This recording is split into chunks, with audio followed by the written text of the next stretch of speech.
Baik, Assalamualaikum warahmatullahi wabarakatuh. Selamat sore.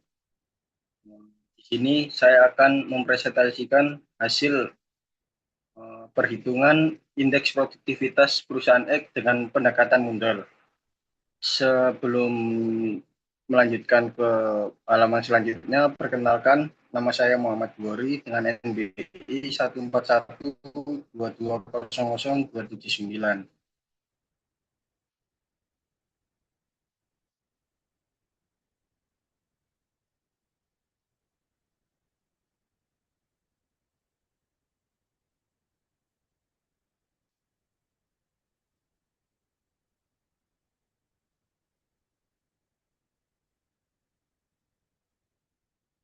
Uh,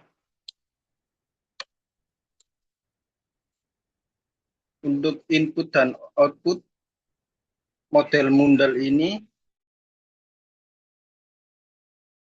produksi botol plastik untuk memenuhi kebutuhan industri. Dalam proses produksinya, perusahaan menggunakan berbagai input seperti tenaga kerja, bahan baku, dan energi yang harus dikelola secara efisien agar menghasilkan output yang optimal. Berdasarkan data dua periode, terjadi perubahan pada penggunaan input produktivitas. Namun, tanpa pengukuran yang tepat, perusahaan tidak dapat mengetahui apakah perubahan tersebut meningkatkan atau menurunkan kinerja produksi. Oleh karena itu, total output dan input antar periode digunakan untuk membandingkan dan membantu perusahaan dalam mengevaluasi tingkat efisiensi dan mengetahui perubahan produktivitas secara kuantitatif. Berikut adalah data input dan output dari model Mundell perusahaan X.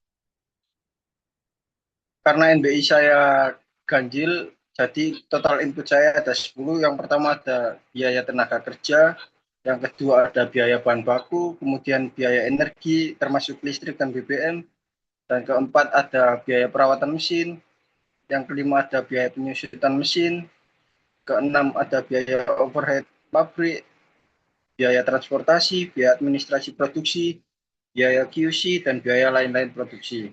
Untuk total output pada periode 1 atau periode dasar yaitu 29,5. Kemudian untuk periode 2 yang diukur, total inputnya adalah 30,5.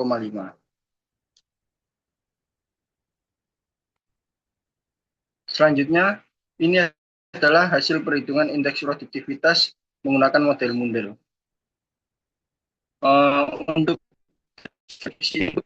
yaitu rasio input terhadap output pada periode dasar untuk P1, dan untuk P2 atau RIMP ini adalah rasio input terhadap output pada periode yang diukur. Kemudian kita juga mengukur AOBP dibanding RIBP, kemudian AOMP dibanding RIMP. Kemudian kita mengetahui indeks produktivitas dalam persentase. Misalnya untuk tenaga kerja, RIBP-nya atau rasio input terhadap output adalah 0,144. Kemudian untuk RIMP pada periode 2 yaitu 0,141. Kemudian untuk AOBP dibagi RIBP pada tenaga kerja yaitu 409,722. Kemudian untuk AOMP dibagi RIMP pada tenaga kerja yaitu 452,482. Jadi total indeks produktivitas adalah 110%. Kemudian ada juga bahan baku. Misalnya RIBP-nya 0,169, kemudian RIMP juga 0,169. Untuk AUBP dibagi RIBP 349 dan AUMP dibagi RIMP yaitu sebesar 377,515. Untuk indeks produktivitasnya yaitu 108,14. Itu juga untuk deskripsi input yang lainnya. Ada energi, perawatan mesin, penyusutan mesin, biaya overhead, transportasi, administrasi produksi, QC, dan lain-lain produksi.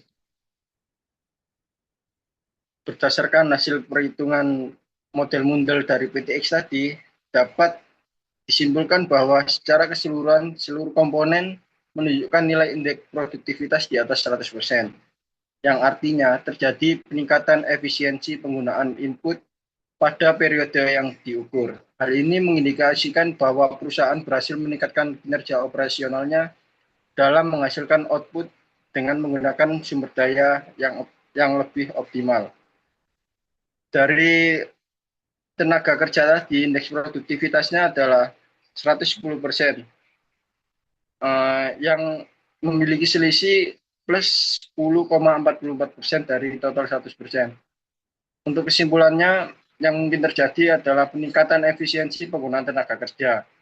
Yang kedua ada bahan baku, terjadi peningkatan juga secara produktivitas sebesar 8,14%.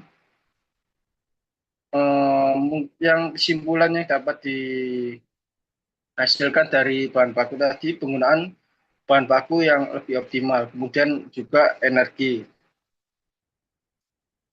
Selisihnya adalah plus 6,78%, untuk perawatan mesin juga 8,14%, dan yang paling besar ada di lain-lain produksi sebesar 23,58%. Dari total 10 input tadi, peningkatan yang paling banyak adalah di lain-lain produksi, yaitu peningkatan efisiensi yang paling signifikan.